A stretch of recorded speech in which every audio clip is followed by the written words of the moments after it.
Alright, YouTube. Well, I got all my 450 Bushmaster guys, and I picked up powder, bullets last week, and I just wanted to go over some stuff. There's no videos online about reloading for the 450, and it's really easy, and pretty much everything's, I don't know, pretty widely available if you got a place to buy reloading supplies in your area.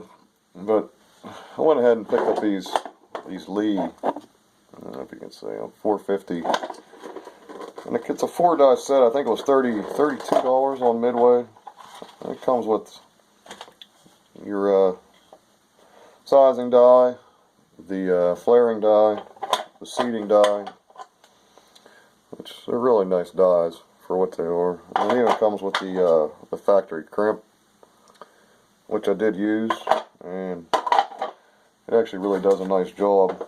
And it came with a scoop and your shell holder. Normal stuff that comes in a Lee die set, but $32. I held off, and I've been buying factory ammo because the Hornadies were like $75 or something at Cabela's, and I wasn't paying that. But I loaded up some loads last weekend with, I've been using the little gun powder, and I used the Federal Gold Medal Match small rifles, and I went with the 225 FTXs, just for the simple fact that the 250 grains are like $33, $34 for 50 bullets. These were $28 for 100. Now, I know somebody's going to say that you can't use these because they're for the 45 Colt, but I had them whizzing out of there pretty fast, and they were real accurate, and I didn't see any jacket separation or anything like that, so I think they're built the same. I mean, these are made for 45 Colt, you know, basically for rifles, lever action. So, I mean, you're pumping them out a little higher velocity anyways, but I mean, not as 450 Bushmaster velocity, but I'm sure they're made just as well as the other ones are. You know, they just try to brand the 250 FTX as the 450 bullet, but I actually like these better. They flew really good. But I'll show you a couple of my targets. What I did was I had to sight my gun in because I put a different scope on, but I loaded 5 shells with 37 grains, 38, 39, 40, and 41. I know somebody's going to say 38, 39 is max load, but I looked on the Hodge's website, and they go all the way up to 42.2. Now, here was 38 grains. You can't really see it because my gun was off at the time, but there's one here, but there was 4 shots right here, which it wasn't a bad group, but it wasn't what I was looking for, because the 250 FTX is pretty much, they all shoot in the same hole. And then I used the 37 grain loads to sight the gun in, but I wasn't real impressed with the accuracy of those. And then I shot, this was 39 grains, and I was starting to wonder what was going on here. And then I had this, 5 shots in one hole. That was with 40 grains of little gun, and then this was 41 grains. I had one up here and 4 basically in the same hole, but believe it or not, my shoulder was starting to hurt, because when I was getting up into the higher charges, that little Ruger American really whops you. I'd have to say it probably kicks as hard as my 300 mag. But I already loaded up, or sized the cases, and I primed them already. Now, with the here's, I don't know if you'll be able to see it or not. Let me show you. Here's the 41, the case. Let's see if I can get it in there. Hopefully it comes in clear on the video, but absolutely no pressure signs whatsoever. Not even a mark on the case. No flattened primers. The primers are still round. I mean, depending on your gun, but I wouldn't hesitate to go up to 42 To me, though, it was kind of a little unnecessary with the accuracy that I was getting out of 40 and 41. I'm going to load the 41 grain just because I know the accuracy would have been better, basically all in the same hole. But I was starting to get a little bit flinchy at the end there. That was the last gun I shot, for the day. Man, my shoulder about had it. But I'm going to go ahead and just load up 1 or 2 shells for you real quick and just show you what they look like. And, well, you know what? I'm going to flare this case. Now, when I flare these cases on here, literally, I just flare it just enough to see if the bullet will stick.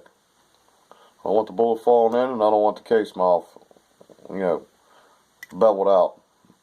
So, if you get the Lee die set, when you flare, even the Hornadies, just make sure because it'll loosen up all the tension on your neck and everything. That's real crucial with these. But let me switch these dies out real quick. Since I already got everything ready. Should have did that before I started the video. Like I said, these dies, I think Lee makes some real good dies for the price. I mean, I got 223 dies, 9mm dies, and I mean, they've gotten thousands and thousands of sizing and loadings on them. Still pretty much just as good as the day I got them. These should already be set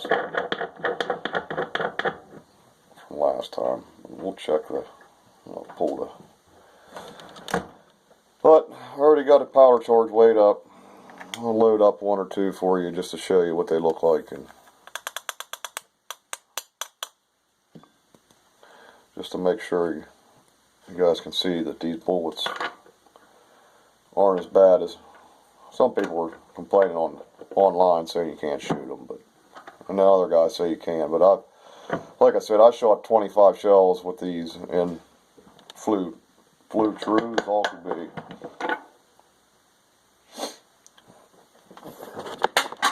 Whoops. And when I was seating these, I was seating them to 2.12, which is about the recommended. Which should be about right there. A little bit more. Alright, that should be it right there.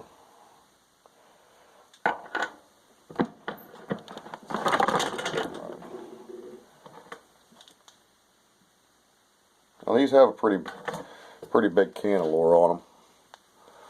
Thing is with these 225 FCXs, they're not as pointy, I guess, and the 225s aren't as pointy. The 250s have a little bit more of a point to them to make them a little bit more aerodynamic, but really this is about a 200-yard gun, so how aerodynamic does the bullet have to be?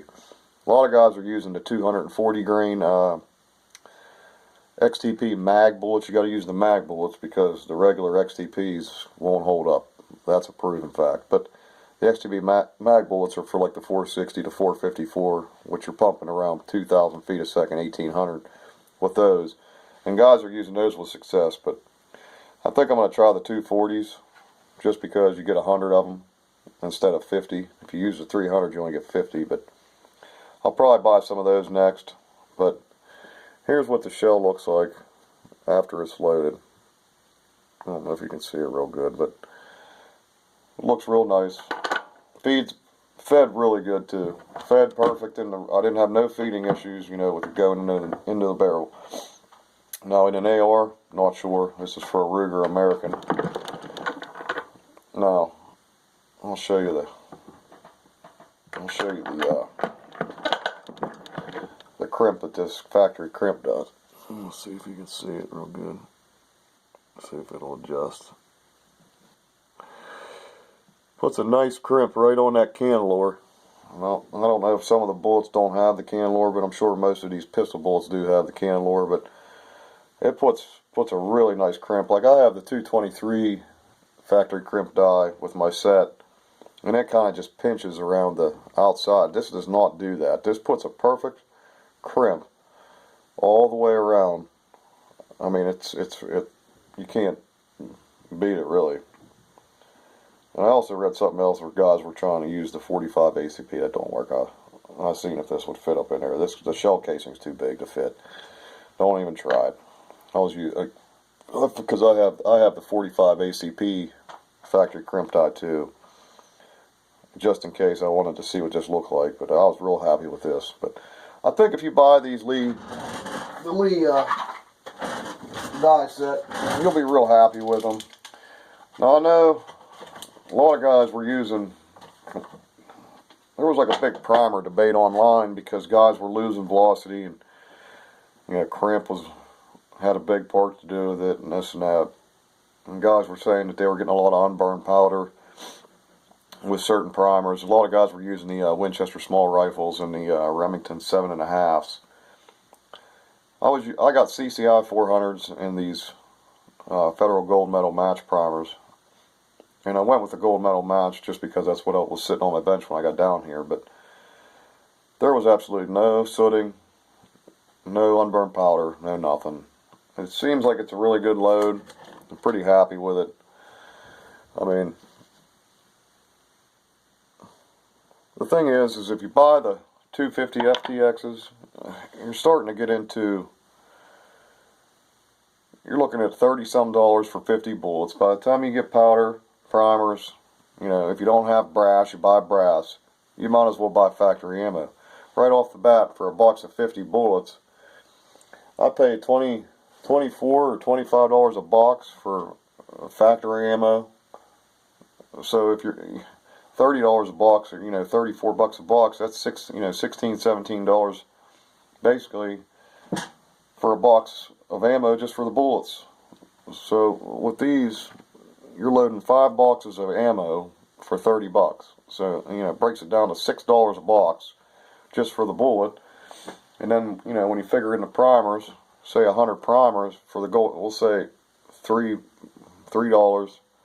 And then the powder, we'll say, a couple more dollars. You might be looking at $10, maybe $12 a box. So, if you're going to shoot a lot like I do, it's worth the time to take, a reload if you have the stuff to reload. But just wanted to do a little video online to show you what I was, been using, and basically that it's not hard.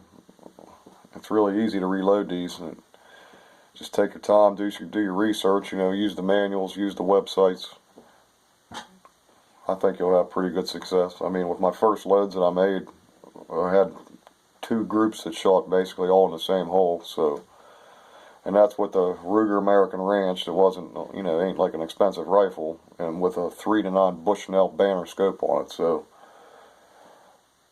if it shoots that good with these, it'll shoot good, for somebody else that has maybe a little bit better scope and better gun and stuff like that. So, anyways, thanks for watching. And if I'm probably going to make a video. I'm actually going to load up some different charge weights and some other things if I got a day off this weekend from work. And go down and I'll show you guys some 5-shot groups. I'll probably start from like 38 and work up to 42 grains this time, and show you guys the groups that I'm getting with these bullets and powder and stuff. So if you want to see it, let me know. If not, tell me no. But thanks for watching, and subscribe if you want. Thanks.